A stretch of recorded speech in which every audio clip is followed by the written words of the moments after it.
Good morning and welcome to Jamie Jones Photography. Let's put this up a little bit more. That's a bit better.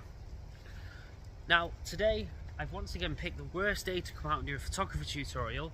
Now you'll notice there isn't any other tutorials on here. That's because the other day I came out and it was the complete opposite with this. It was dead blue sky, bright sunny day, which in most cases you would think, oh yes, it's a beautiful day, but for photography it's the opposite. It's the worst day. Now you can get some good shots when the weather's like that. You can get some good shadow shots, silhouettes and backlit shots. I'd rather shoot in this weather than bright blue sunny sky. Anyway, so what I'm going to do today is I'm just going to explain aperture and shutter speed whilst doing some photos. And what I'll do is I'll explain what aperture I'm using and what shutter speed and why I'm changing it. So there's a few shots I'd like to get here. I love this place. I've shot here loads. So I'm just trying to find, compositions that I've not used before. So one thing I do want to do is, I'll show you here. This pole here, and then you got some old tombstones lying up, and then you've got some here with snow on it. So I'm going to get in portrait format, so where my camera is like that, I want to get a shot like that. Maybe catch the snow falling. You'll catch the snow that's already fallen on those tombstones. That might make a nice picture. I love dark and moody sort of gothic type pictures.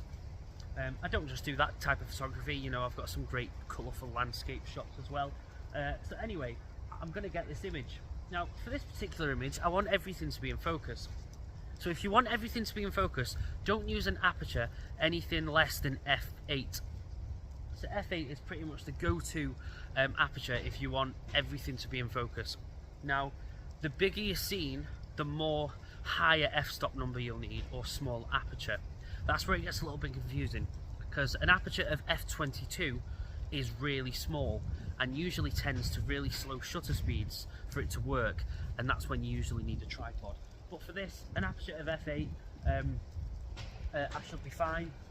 I'll explain to you what shutter speed I need. So let's have a look. So let's choose. So I'm already on f8. I'm on 400th of a second right now, which is fine. My exposure meter is in the middle, which means that it's fine. It's going to be correctly exposed. However, if I was to turn my shutter speed up and keep going, at some point it will start telling me that my photograph is underexposed, so I need to slow my shutter speed down again. So let's get this. So one thing that's really important with photography is composition. What you don't want to do is clutter the shot. Now I always look for things that will start the image and that will finish the image, and the things that are within it, they're either symmetrical or they go into the rule of thirds. Now I'll explain the rule of thirds properly I might make a short or a different video on it. But what you don't want is loads of other stuff that distracts from the image,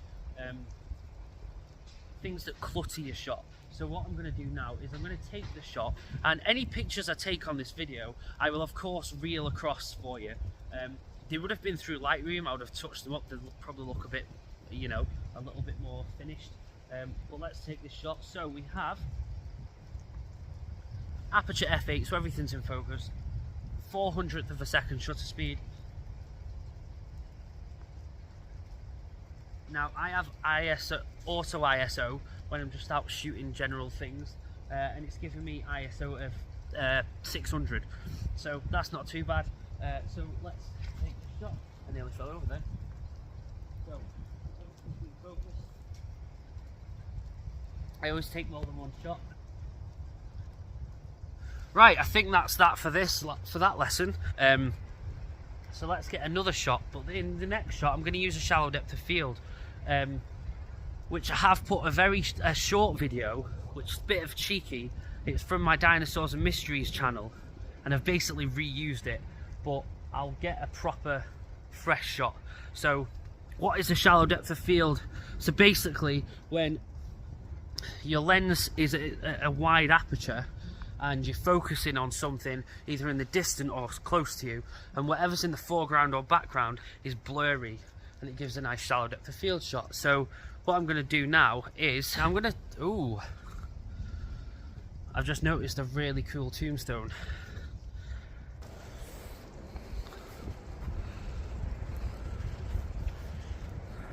I'm definitely getting a picture of that just because I love it. Now for this, I think what I'm going to do with this shot, have it leaning to the left a bit. So what I want is that's going to be to the left of the image.